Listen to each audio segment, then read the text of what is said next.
On a été très étonnés de voir qu'en tant qu'association, lanceur d'alerte, qui donnait l'information sur la réalité des projets du parc Montcalm, c'est-à-dire les 7 bassins de rétention, le fait que le paysage va être défoncé, qu'il va y avoir une privation de surface pour les usagers du parc, parce que des bassins de rétention ils vont être extrêmement étendus sur presque 6-7 hectares. Il va y avoir 3 hectares donnés aux promoteurs.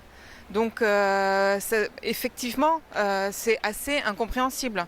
Il faut croire qu'en politique, il y a toujours 2 temps, le temps des promesses et après le temps de rouler tout le monde dans la farine, quoi.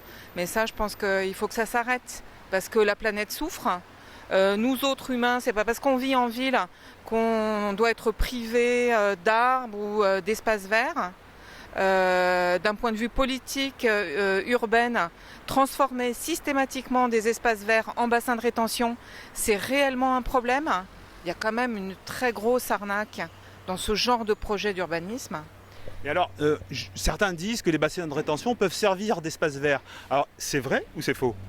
Alors, ce qu'il faut savoir, c'est que dans un bassin de rétention, il est construit uniquement pour les grosses pluies, les épisodes cévenols qu'on connaît. Ça veut dire que quand on est rincé, quand on se prend un mois de pluie en moins de 24 heures à Montpellier, ça rince toute la ville. Les bassins de rétention récupèrent cette eau-là qui est complètement gorgée d'hydrocarbures, de métaux lourds et on récupère toute la pollution de la ville au fond des bassins de rétention. Ça fait des boues qui sont extrêmement toxiques. Donc c'est pas un espace vert où on peut aller s'amuser avec les enfants quand c'est sec. Et quand bien même ce serait pas sec, ce serait toujours un petit peu dangereux. Voilà, c'est toujours un petit peu dangereux. Ça implique d'avoir vraiment tout un dispositif de dépollution qui soit réel. Pour l'instant, il n'a pas été prévu, d'après ce qu'a dit la commissaire enquêtrice qui a fait l'enquête sur les bassins de rétention du parc Montcalm. Il faudrait que ce soit réel, mais avant de faire ça, il faudrait qu'on se pose la question, est-ce que c'est réellement un bon projet ? Est-ce que c'est comme ça qu'on va donner de l'espace vert aux citoyens voilà, il va y avoir d'une pierre deux coups là, hop, on va compter ça comme un espace vert, mais en même temps ça va servir. Il y a quelque chose qui est pas respectueux ni de l'environnement ni des gens, je trouve.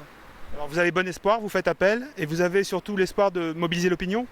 Tout à fait. Et on a aussi l'espoir que ce soit un vrai sujet dans la campagne, parce qu'aujourd'hui, avec l'urgence climatique, c'est important de se poser les bonnes questions, d'arrêter ce rouleau compresseur de fer comme on fait depuis 40 ans, voilà, et de changer les pratiques, de changer les points de vue, de changer la manière de faire de la politique, d'écouter un peu ce que les gens du terrain ont à dire. Et là, on n'y est encore pas, quoi.